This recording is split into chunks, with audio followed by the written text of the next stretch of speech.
Hey, I'm Trav. Back in 2010, I got hit hard with chronic fatigue syndrome, only 6 months after starting my new personal training business.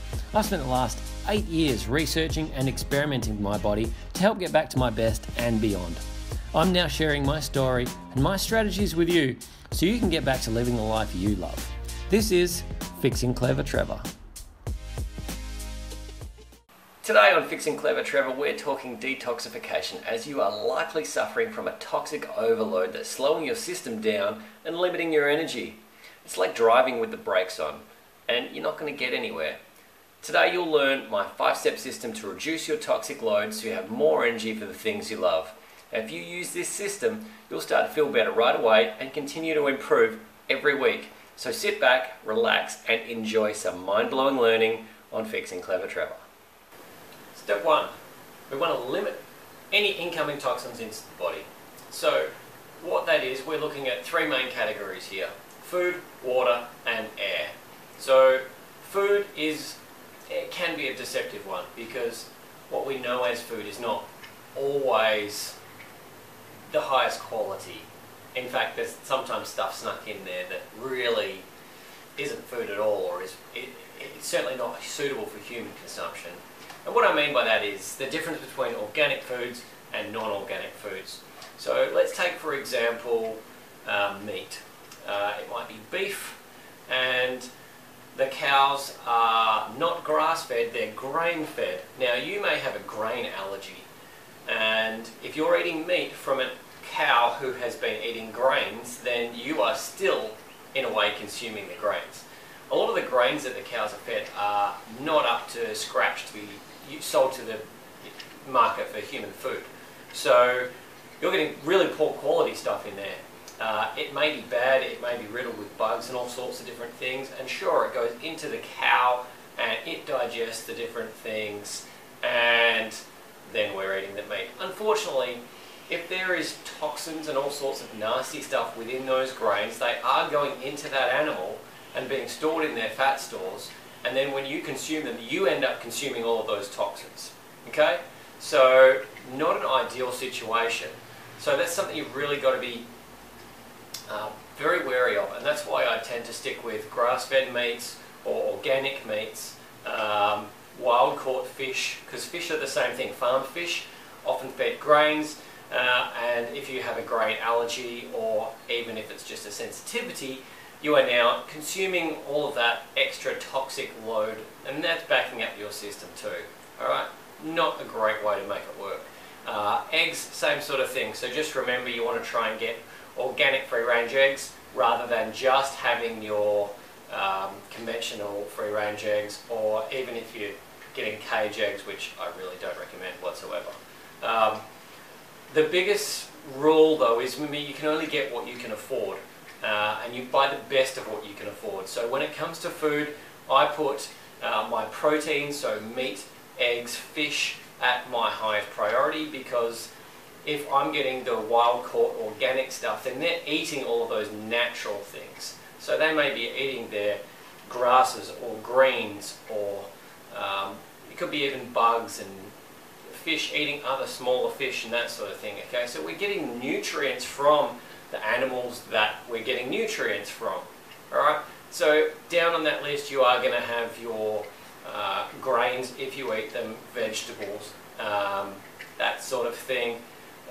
Again, if you can afford to buy organic, fantastic. If you can't, just try and work within whatever's on the Dirty Dozen list compared to the Clean 15 list. If you don't know what that is, basically the Dirty Dozen is a list put out, I believe, by no, I thought it might have been USDA, but I don't know. I can't remember who it is. The list basically says these are the 12 most highly, I guess, contaminated or sprayed foods. So they are the ones highest in pesticides and chemicals and that sort of stuff.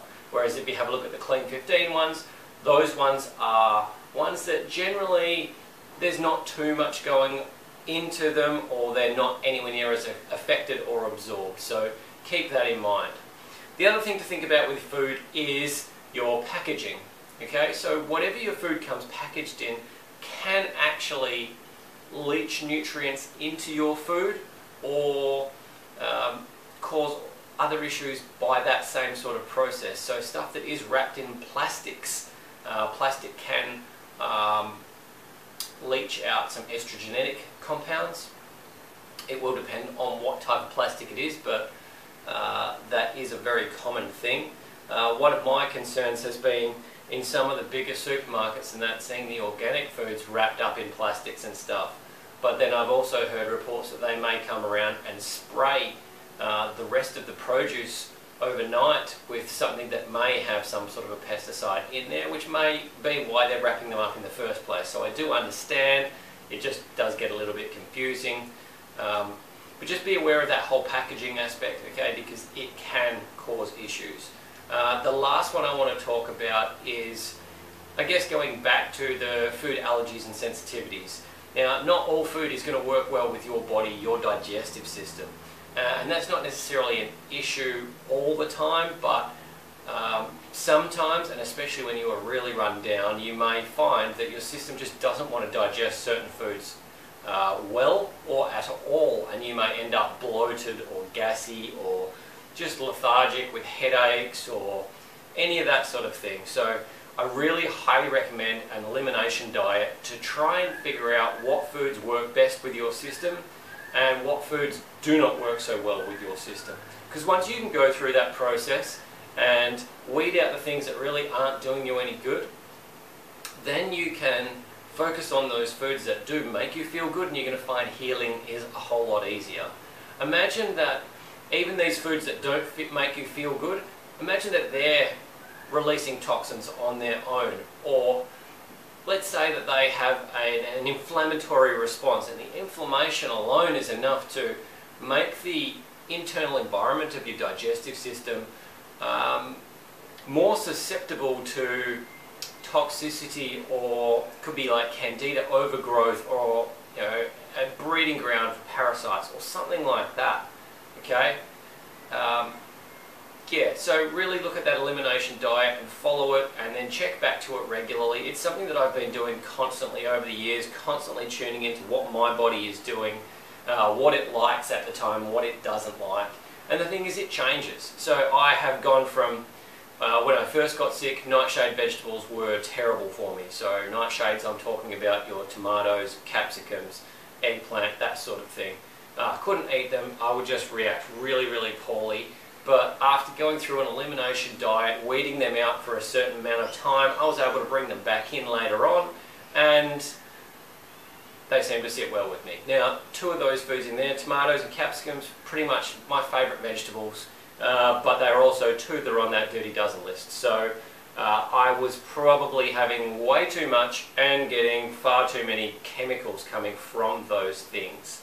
Now I will only buy them organic, so I'm really limiting that, and I'm finding that things, no issues whatsoever. So you will get over these allergies and sensitivities if you continue to work to improve that digestive system.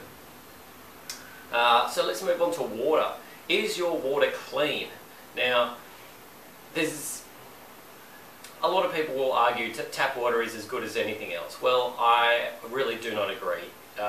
With fluoride being added to the tap water, fluoride tends to have all sorts of negative responses, reactions within the human body. Why it's actually been put in the water, well, they really argued initially that it was to do with the teeth and quality of your teeth, but I believe that the fluoride component is more a topical thing rather than a system thing. So if you're putting fluoride onto your teeth, then that's going to have a better impact and actually improve things, or could improve things, or compared to when you're drinking it in your system, it just becomes a toxin. It's not necessarily going to aid the teeth in that respect. There's plenty of research on it, do your own, but I do recommend getting something without the fluoride in there. There are other chemicals that can be in there in your water as well. It varies from country to country, city to city, just depending on what quality the pipes are that the water is delivered in, what the source of the water is, the environmental pollution that may be around or not around. So first things first is get some sort of a filter. So you're going to have to do your research as to what you think is best, but get some sort of a filter to start with. Even if it's just one of those basic jug filters, it will clean up some of the toxic compounds in the water and filter that out so you have cleaner water than tap water. Stepping up from there, you'll be able to get things that will filter a whole lot more out. So I have a Durand water filter, which is it filters out your main stuff in the first stage, which is your chlorines and your other heavy metals and particles and that sort of thing. And in the second stage, it filters out fluoride. It is not a reverse osmosis system, and they say that reverse osmosis is the biggest one for really purifying everything and taking away all of the impurities.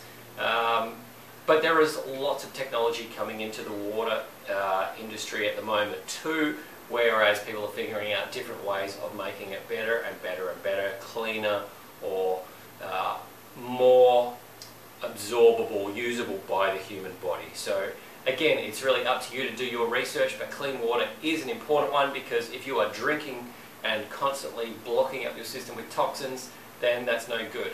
We want to limit how much is coming in everything we do. Lastly, air quality. So is your air fresh or is it recycled air? Are you living in a house where the windows are open and you have airflow coming through there? Do you have fans on to help filter some of the air, circulate the air, pick up some of those dust particles in the air and keep that out of your breathing system? Air conditioning. If you have the air conditioning on, is everything closed up? If it's all closed up, you're now in a sealed system.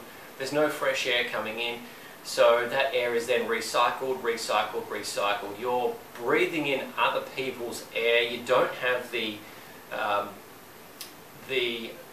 trees doing their job of filtering the oxygen, allowing you to breathe more fresh air in and leaving you feeling a whole lot better. Now this applies at the office as well. Offices generally do not have windows that open in many cases. If you do work in an office where you can open a window, fantastic, that's great, but you may be met with arguments from all sorts of people. So that is something to bear in mind. Your car is another one. Again, the air conditioning thing, or just having the windows up. I like to have my windows cracked just a little bit, even if it's in winter, even if it's in rain, even if it is raining. And in my last car, I had window strips along there, which would basically sit along the top of the window, so even if I did wind down a crack while it was raining, I would still be able to get enough fresh air in there. I might have the fan going on without the air conditioner, just to bring some air through the car and out the windows, or vice versa, just to keep it circulating. And that's something that I highly recommend too. We can go deeper into that air quality with what's in your home, car and office, and we'll do that further on in the video. But the main thing is limit those incoming toxins any which way you can. Look at your food quality, look at your water quality, look at your air quality, and clean them up to the best of your abilities.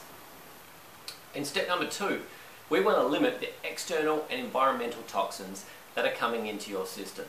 Now, a lot of these things you may not even notice, but they are still there. So I'm talking about things like radiation, plastics, metals, woods, fabrics, chemicals, and foods. Now, these things are around us all the time. We don't necessarily know exactly what they're made of, but we just know that we need some of these things for us to be able to get by in life. So the problem with some of these things is they will potentially have chemicals or toxins that we may absorb. Now that can happen through several different ways. So some of these things may be off-gassing chemicals. What that means is that they may have used a glue to put them together, or they may be a combination of something that is potentially toxic in large doses, but not necessarily in small doses. Or those people who are toxic or have a big toxic load may just be very sensitive to them. So you'll notice that sort of thing through inhalation or smell, where, like I said, you could be sensitive to it and you could smell something. Like for me, I've been very smell sensitive, and I can pick up the slightest hint of some chemical which somebody wouldn't even necessarily know about, but I could walk around the house and generally find it because I know it's there. Because of that, I have worked through a lot of what I'm talking about and taken these toxins out of my life, so I'm not surrounded by them, and I give my body a break from the load. That's what I'm suggesting for you as well. So another thing can be through touch. You may just be touching something, and from touching that you may be absorbing chemicals or something from whatever that particular item is. It could also be from food. If your food is touching something like plastic, the food may absorb some of the estrogenetic qualities emitted by the plastic, and then you would end up ingesting that and the toxins going into your system. It can be visual, and by visual it can be a little bit more subtle, but I've found that sensitivity to device screens, TVs, computers, that sort of thing, that kind of input can overload the system, and it may not be so much of a toxic thing, but it can certainly drain the system. You will find that lights, particular lights, will emit a radiation, which that light might keep you awake or stimulate your system, so you don't actually have the ideal rhythm that your body goes into, so it can actually unwind and get back to sleep. And frequency is another one. Frequency is a really, really subtle thing.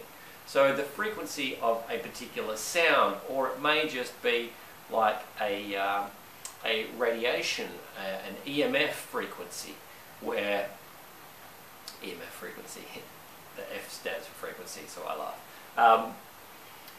The frequencies can be absorbed into your system very subtly, but if you are toxic, you can be far more sensitive to those things. So just being aware that you have those things going on, and they are surrounding you all the time, and trying to figure out a strategy for how you can limit those external or environmental inputs so you can calm your system down and really detoxify anything that has been built up.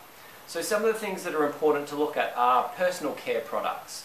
Personal care products obviously have a lot of chemicals in them to put them together. So you really should be very vigilant about reading the labels of what ingredients go into the stuff that you are using. So personal care products, one of the biggest ones with that has been deodorant with aluminium in there. Aluminium has been shown to have all sorts of issues with the body, where it builds up and the body's not necessarily able to get rid of it, certainly easily or well. But I mean, that's just one of many things. So it can be toothpaste and shampoos and mouthwash and makeup, skincare stuff, all sorts of different things, even down to the toilet paper, which may be scented and dyed. Again, there's still chemicals that are being absorbed into your system. Cleaning products are a big one because most of them are chemical based. So again, you want to be looking at, can any of those chemicals be replaced by natural things? Is vinegar going to be a good solution for you to use as a cleaning product over some of these other chemicals? There are all sorts of different brands out there now that you can research and get hold of that will be able to replace and do the job of those chemicals that you have been using in the past. While you're sensitive to them, you really want to keep them at a distance. So at best, make sure they are well away from you, stored potentially in the laundry, but certainly far away from your living areas and sleeping areas. So even having some chemicals in the kitchen can be a bad thing, because you may be breathing in those toxins or absorbing some of those toxins through your skin if you are using them that way. So rubber gloves, obviously a good idea if you have to use that sort of thing. But yeah, you've got to be very careful about these cleaning products and the toxins that they carry. Home furnishings. Now this is a really interesting one which people wouldn't necessarily think about, but right in front of me is a lounge. That lounge will be put together with fabrics and woods and metals. Now the wood is often very cheap wood, particle board type stuff, which is held together with glue. The glue will off gas and go out into your system. The fabric, it is probably not a natural fabric. It may be an artificial, man-made thing used with more chemicals, again, different products, but then that outgasses and we breathe those chemicals in. Again, something else to be aware of. Yeah, metals, same sort of thing. Not all metals are created equal, but generally not so much of an issue with the furnishings, more of an issue with your kitchen cookware or utensils and that. So aluminium cookware, probably not the greatest idea because that can be ingested.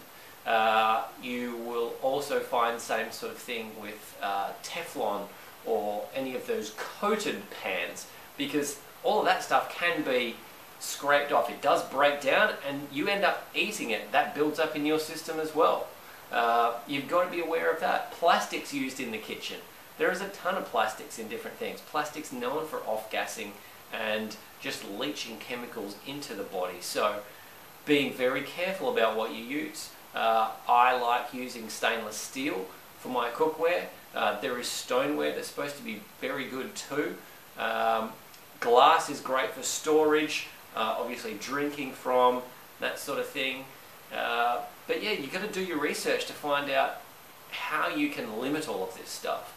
Appliances are another big one. Appliances can emit all sorts of different radiation. So microwaves being, a massive one. I don't like microwaves and I haven't used one for a very, very long time because we just don't know what's going on with a system that is used for radiation.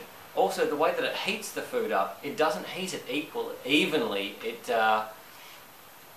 Who knows what's really going on there, but I would stay away. Another one to be aware of with your appliances is the EMF radiation coming from any electrical equipment.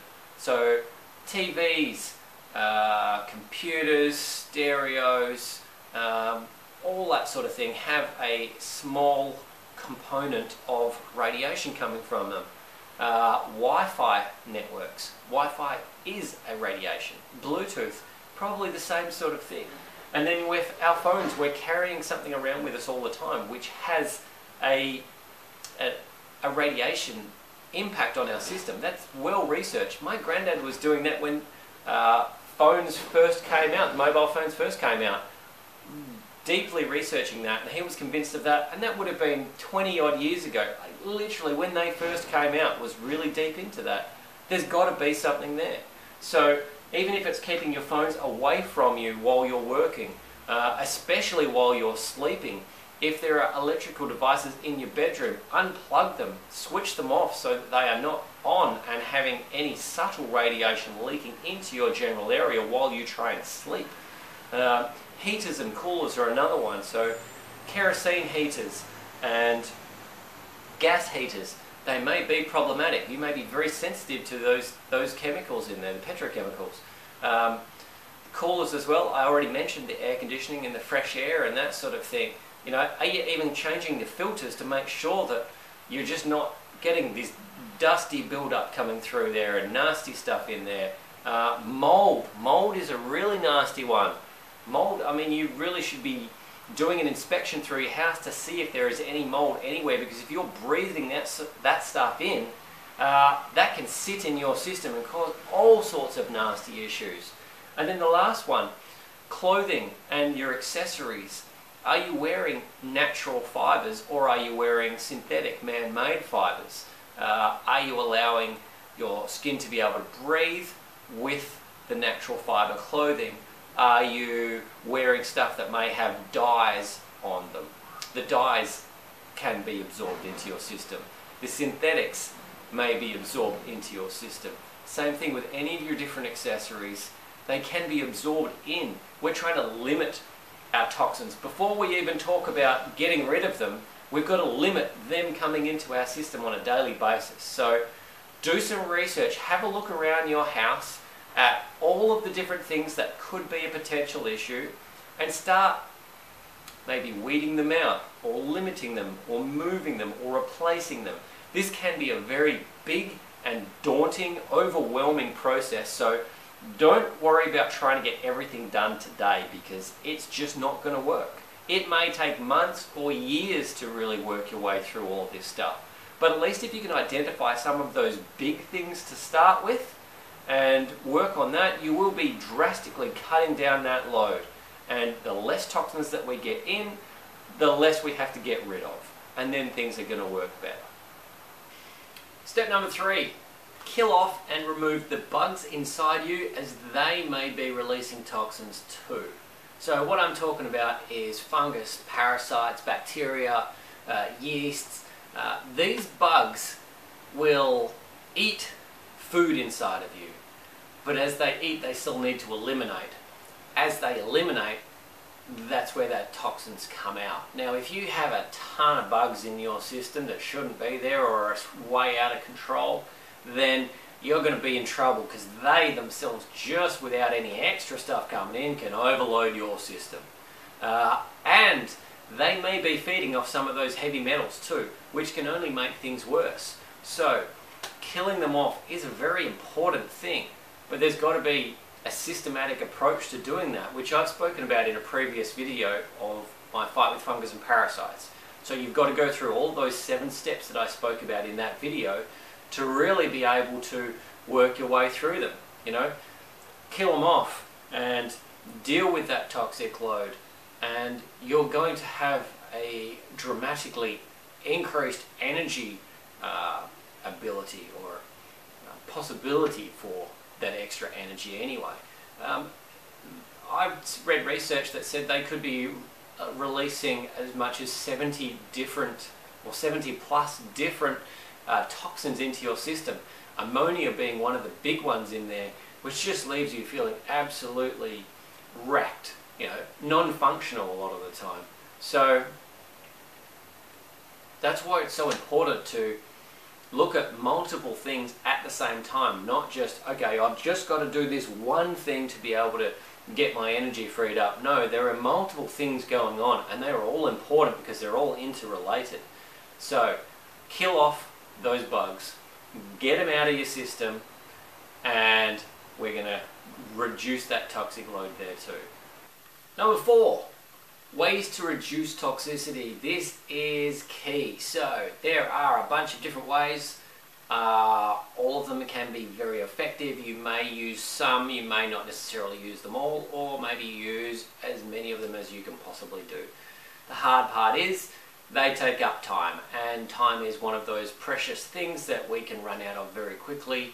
Especially with someone who doesn't have a lot of energy, we have limited time in the day to be able to use for some of these different things. So, I like using saunas. I used saunas almost daily for about 3 months, and I had a fantastic effect from them.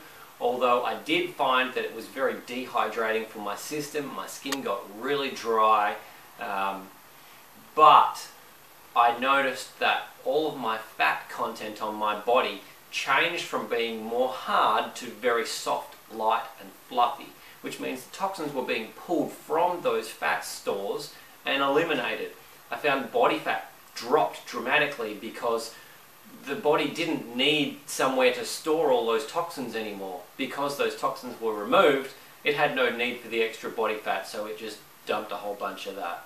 Now with saunas, you have dry saunas and you have infrared saunas.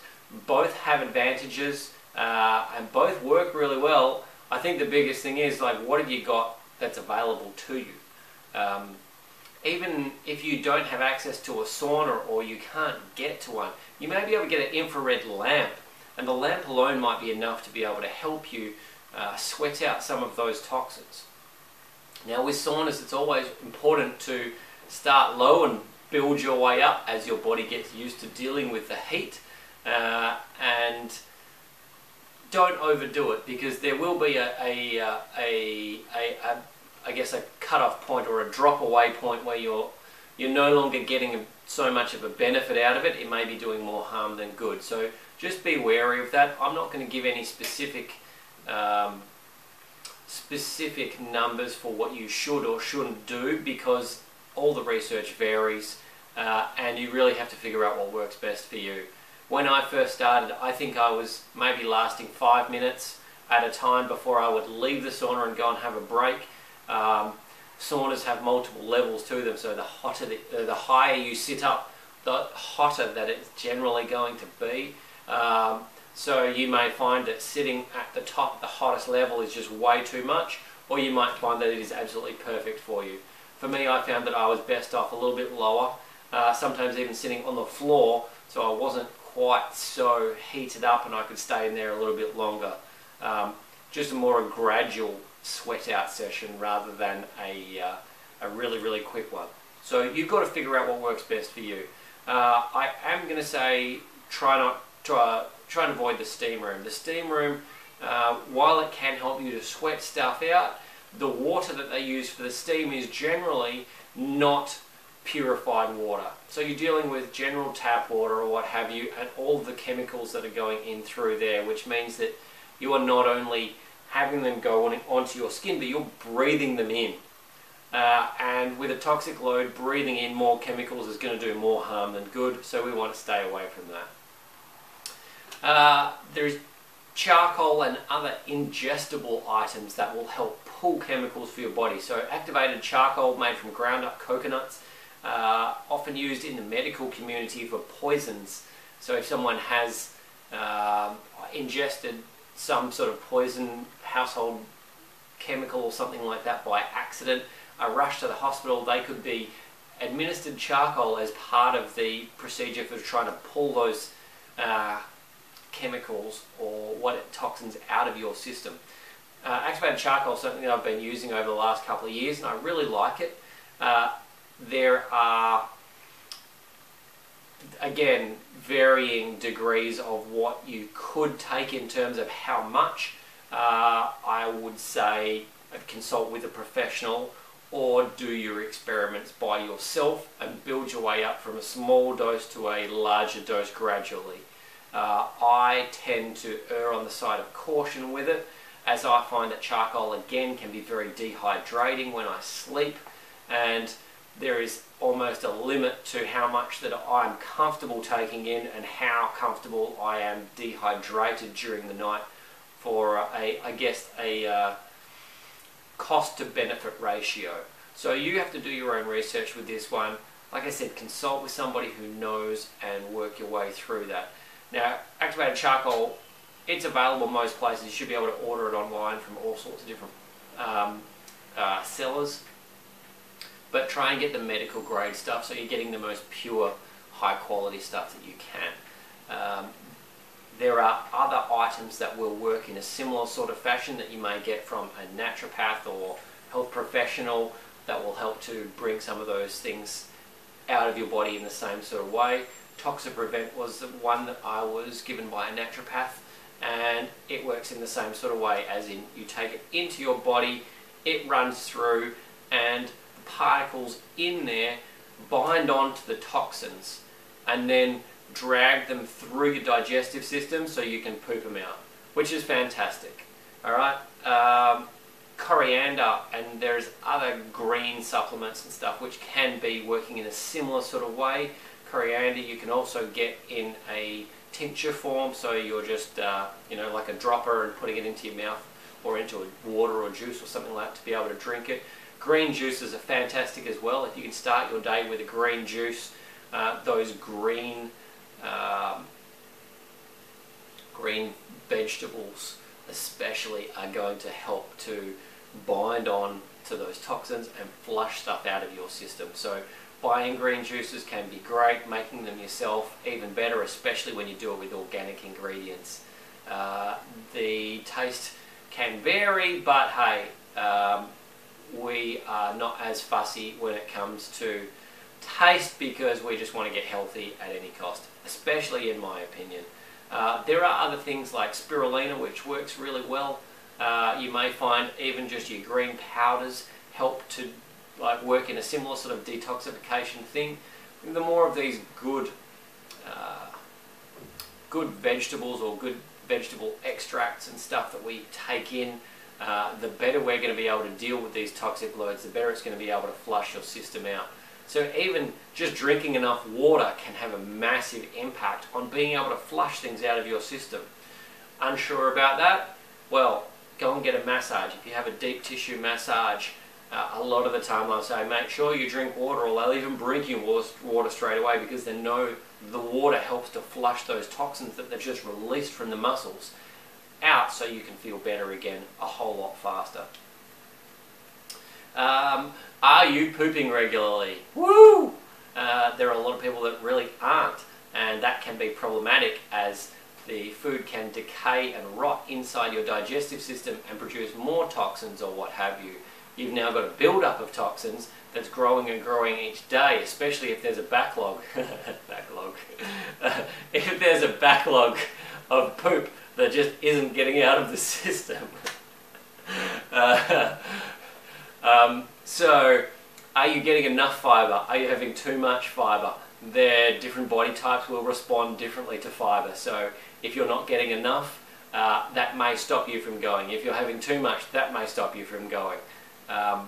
One of the best solutions for this, which is almost unrelated but certainly helps flushing out all of that stuff, is using enemas as part of your daily routine, or at least several times a week. So for me, I like coffee enemas, and to say that I like them, I like the benefits from them. I do not necessarily enjoy going through the process, but I feel a lot better if I do that. So a coffee enema is a great way to be able to flush things out of your system and certainly get that digestive tract moving, clear out the colon, and stop that decaying, rotting and toxic load coming from that area.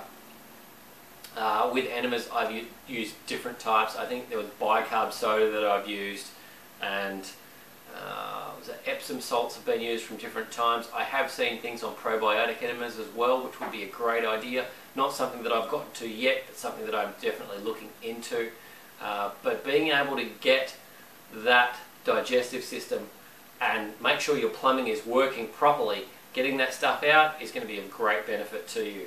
Skin brushing is another one that's been around for years and years and years and years. So that can generate a toxic release as it works through the meridians. Now, I don't exactly understand the science behind it, but there is a specific process that you go through with skin brushing, starting from one particular area and working your way through in a systematic fashion. You can do some research into that and see if that one works for you. Exercise is obviously fantastic, because exercise can not only get the blood pumping and get you sweating, but it also gets the other systems in your body pumping through. Now, there are multiple systems that need to be pumped. The breathing system needs to be pumped. The lymphatic system needs to be pumped. The lymphatic system can pick up a whole load of toxins and stuff like that. So the rebounder is great for working in that lymphatic system. Walking is great for everything, because most people can do it. Even if you're in a rundown state, you still should be able to get some walking done.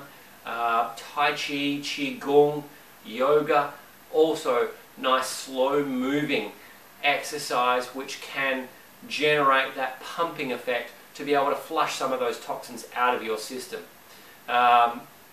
You can only do as much as you can do, so I understand that, but even a little bit done every single day will be far better than you just doing a whole lot on one day. So don't burn yourself out just smashing yourself in one session once a week and then not being able to do anything the rest of the week. Start out with 5 minutes a day, even only a couple of minutes a day if that's all you can handle to start with, but it's all going to help. Relax, stress less. I know this is a really difficult one for a lot of people who are sick, because we feel like we're under this stress of not being able to do anything, not being able to live our lives and really get on with things. But being able to get that stress down will allow the body to put its energy into more useful things, like actually detoxifying and getting rid of all this nasty crap that's built up. Alright? Meditation is fantastic for that. Being able to spend time with quality, non-toxic friends also helps as well. I think I've mentioned the whole toxic friends thing before, and yes, it can be very toxic on our system, not only on an emotional level but on a physical level as well. And like I said, it really relates back into that whole stress thing, because if we're holding our bodies tight like this, our body holds on to stuff. It doesn't let go. It doesn't release all of that stuff. So we need to get to a point where we're chilled out, we can just let it go, and you will feel better. The body will start to heal itself in a whole lot faster fashion. And the last one is better sleep. If you can get a quality night's sleep and really get your body to relax even more during that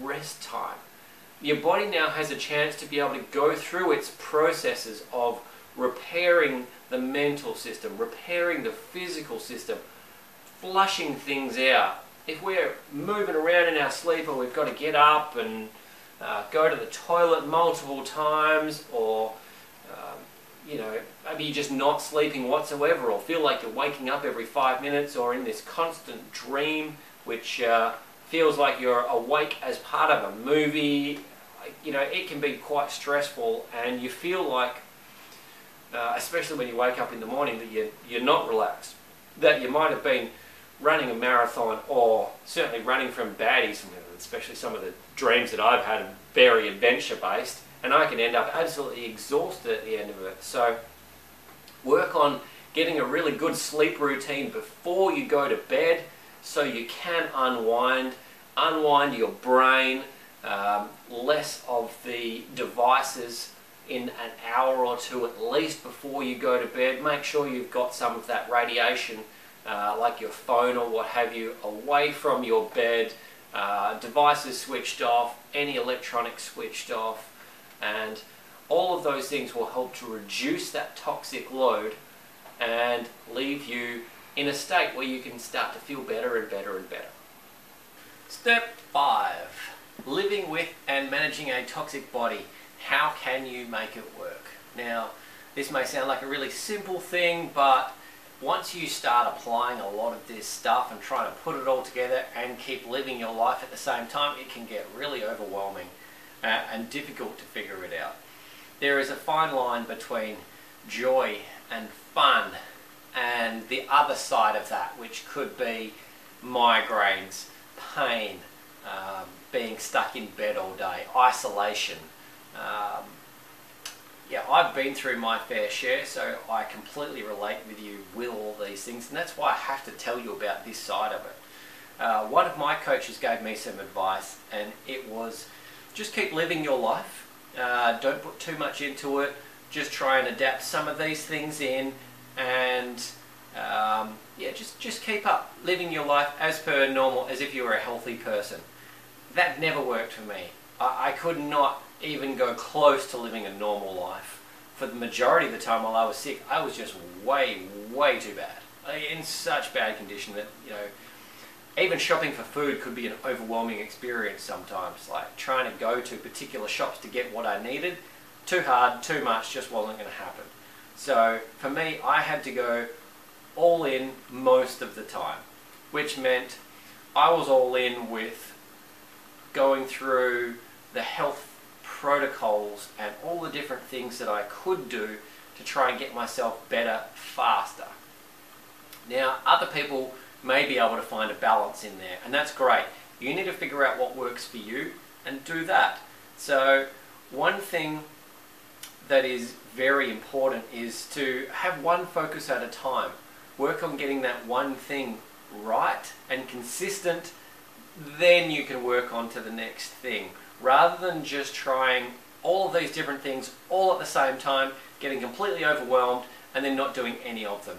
Because that does happen a lot of the time. We want to build a routine with really good habits that we can maintain over the long term. And that takes time. You know, they say a habit takes 21 days to build. Well, you might have many bad habits that you have to replace. You might have a few, but you know, for me, there was probably 100 or more. And I thought I was pretty healthy to start with. So I was a fit personal trainer. I'd been in the industry for 8 years. I'd always been an athlete. I always ate healthy, even in my younger days before any of the professional type stuff came into it. But things change. And yeah, so figure out what works for you. So one of the things that took a long time for me to get to was getting the amalgam fillings out of my mouth. That only happened in the last year.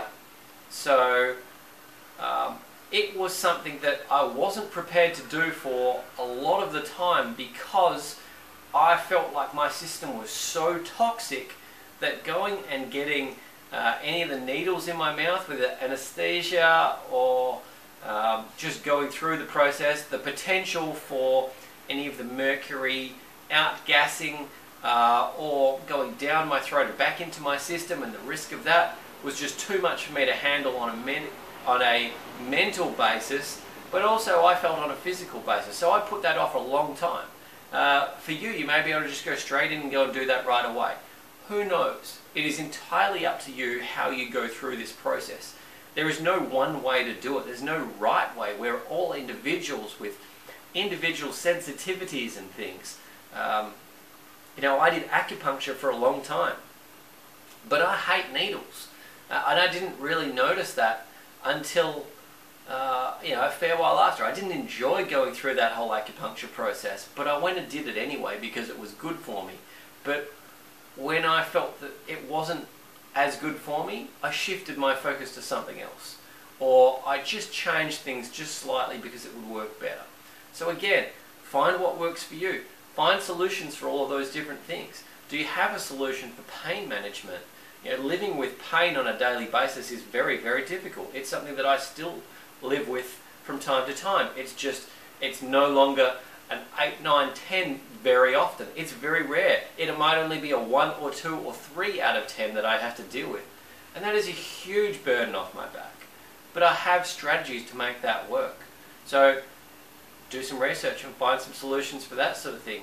Time management is probably your #1 priority, because trying to find a way to be able to do some of these health practices, go through some of the processes while living a life, potentially working a job, having a family, having a relationship, it's very, very, very difficult. So you'll have to learn to say no a whole lot just to be able to get by and get done what you need to get done for you. So the most important person in this equation is you. One of the reasons you may have gotten sick was spending so much time looking after everybody else, making sure they're okay, that you end up neglecting your own self. And that may not necessarily have been your fault at the time. You may not have even been conscious of that. You may have been brought up to think about everybody else first, put yourself last. Well, I'm telling you, that didn't work for me. And I really don't think it works for a lot of people, because there is a lot of people out there who are just running themselves into the ground looking after everybody else, and then you end up sick, and then you pay the price for it. Now, is that fair on the rest of the world?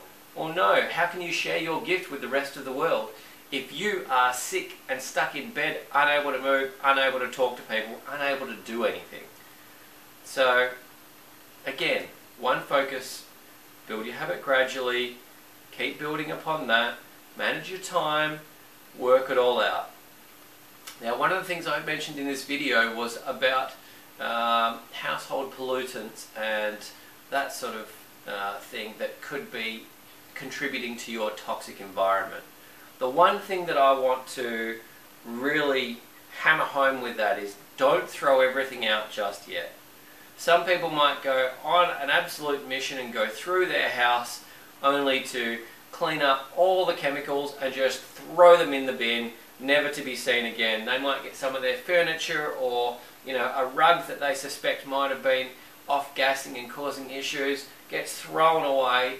You might go and get some treatment and have that clear everything up really quickly, and then why did I throw away that thing? Why did I get rid of that? Why did I get rid of that when it wasn't even the issue? So I would suggest picking the stuff up and putting it in storage somewhere, even if it's just in one corner of your house or in a garage or somewhere tucked away where it's out of the way, that you could still go and get it at some further stage down the line, because you don't want to be stuck with regrets on some of these things. There may be things that are really precious to you on a personal level. They could be heirlooms or something like that, and you, in this blind state of panic and focus of like, oh, I've got to get this done, I have to get this done right now, and that one thing there is potentially causing me an issue. Just get rid of it. Don't worry about it, just get rid of it. I know it's special to me, but my health is more important, so get rid of it. Like I said, you know, if things turn around for you quickly and that wasn't the problem, you may have some really big issues with, you know, detachment from that particular thing. And that's okay to have something like that. There's nothing wrong with that. So again, put it in storage, put it out of the way, just leave it for a while, and don't let it burden you. If it's out of your general contact 99% of the time, it should be okay. So go with that. So living with a toxic body can be very difficult. Like, one of the biggest issues that I've had with my toxic problem is migraines. Migraines would just knock me out, leave me in bed, and you know, I was sensitive to all sorts of things, including some medicines, including some healthy supplements, all sorts of different things. You know, migraines left me in bed sometimes for a week straight, unable to do anything. It's not easy. So you have to figure out a solution for you. Again, one focus, not everything. Build your routine gradually. Start managing your way through some of these toxic issues. Remove, replace, experiment. It doesn't have to take 1 week, 1 day to get all of this stuff done. It may take months, it may take years. Just let it play out, do the best you can. As long as you are doing the best you can, that is all that matters. Okay? Remember, this is looking after you. All I want is for you to get well as quick as possible. I suffered for a long time. I didn't know anything about this stuff. And that's why I have to share it with people right now, because I don't want people getting sick and going through the hell that I went through. And yeah, it was hell. I have not enjoyed it. But now, I'm back to living a life. I'm back to living a life that, it's amazing. I would never even have dreamed it would be this sort of a life, but you know, it's great. So it was worth it. And with all of that knowledge that I acquired over the years of getting myself healthy, being able to help you guys really makes it worth it for me. I hate having the information, not being able to share it. So if you are in a situation similar to me where you are sick and you really need a hand, get in touch with me. There are things that I can do to help you out, and working together we can work out a system for you to be able to build your health back up and get you back to where you want to be. And really, that's what it's all about. Now, remember, everything is on an individual basis.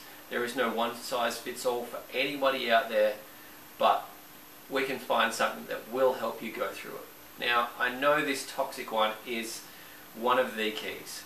So really put a lot of time into it, put a lot of thought into it, work your way through it gradually, and you too will start to pick up your energy and feel a lot better.